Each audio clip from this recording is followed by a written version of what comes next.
Take a close look at what you're seeing here. This is an extreme close-up view inside my 90-gallon bowfront vampire crab paludarium.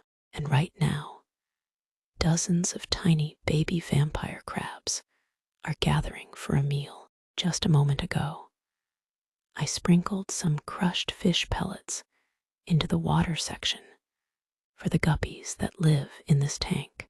But something interesting started happening almost immediately. The pellets began floating up against the duckweed, and suddenly tiny movements appeared everywhere. Baby vampire crabs. They came running from all directions when I first noticed them. I even saw one baby crab grab a tiny bladder snail right from the edge of the water. It ran up onto this rock and started eating it before I could start filming. Luckily, I was able to capture a few moments of it munching on the snail before it finished. And now, as you watch closely, you can see the rest of the babies gathering on top of the duckweed and around the rocks, picking at every little piece of food they can find. If you look carefully, some of these crabs are barely bigger than the duckweed leaves themselves. They're incredibly small, but also incredibly active. Vampire crabs are fascinating little creatures. Their scientific genus is Geosasarma, and they're known for their striking colors and glowing eyes. In the wild, they come from tropical regions of Southeast Asia, where they live in humid forests, near streams and wetlands. Unlike most crabs, vampire crabs spend much of their time on land rather than underwater. That's why tanks like this, called paludariums, are perfect for them. A paludarium is a mix between an aquarium and a terrarium. It has both land and water areas. This setup allows creatures like vampire crabs to climb, hide, forage, and explore just like they would in nature. And as you can see here, they are incredibly good hunters and scavengers. They'll eat almost anything: fish pellets, algae, plant matter, tiny snails, insects, and even leftover food that falls into the water, which makes feeding time in a tank like this really interesting to watch. What makes this particular moment extra special is that many of these crabs you're seeing are actually babies that were born right here in this tank. Unlike many aquatic animals, vampire crabs don't release hundreds of microscopic larvae into the water. Instead, the female carries fully developed eggs under her abdomen. When the eggs hatch, the babies emerge as tiny, fully formed crabs. That means they can walk, climb, and hunt almost immediately after birth. And as you can see, they waste no time finding food. Right now, this paludarium contains both adult vampire crabs and a large number of captive bred babies living together in the same environment. And somehow, they've created their own little ecosystem. There are guppies swimming below the surface, snails grazing along the edges, plants spreading across the land sections, duckweed covering parts of the water, and tiny crabs moving through all of it. It's like a miniature jungle. But what's interesting about this tank is that it actually started out very differently. Originally, this was just a regular 90-gallon fish aquarium.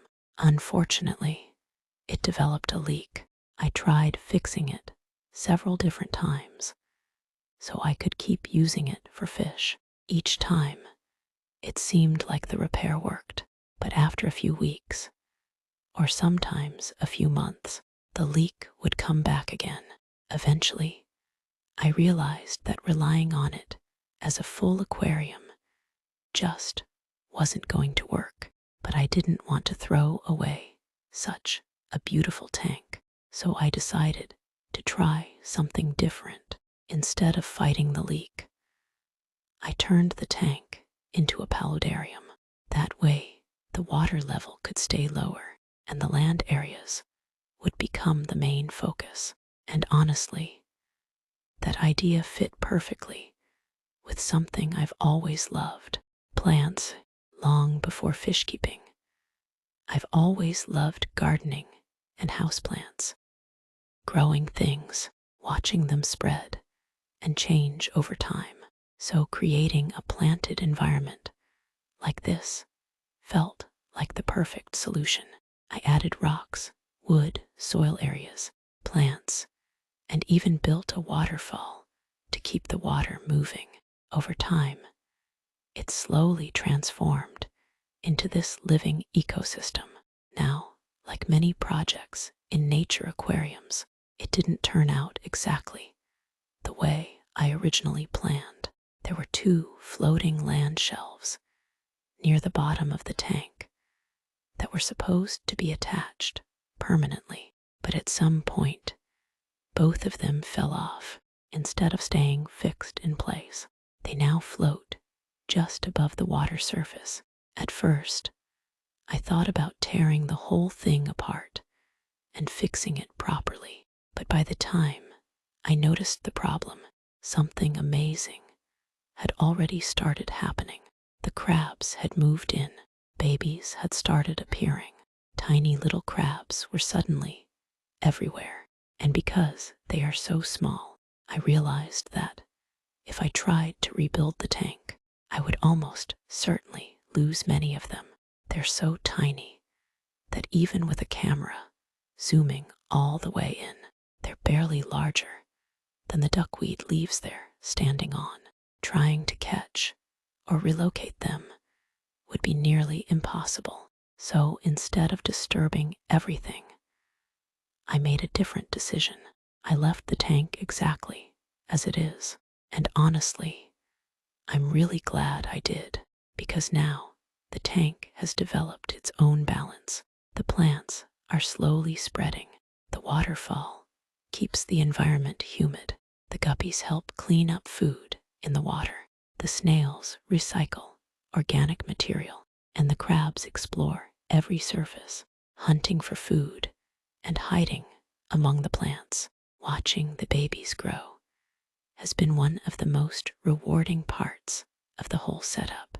At first, they're almost microscopic, little moving specks that you only notice if you're staring closely at the glass.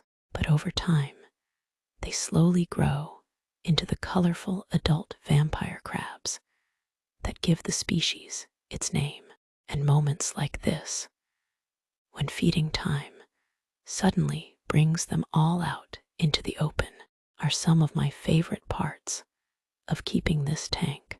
Dozens of tiny crabs gathering together on floating plants, quietly munching away. It's a reminder that even an imperfect setup can turn into something amazing when nature takes over.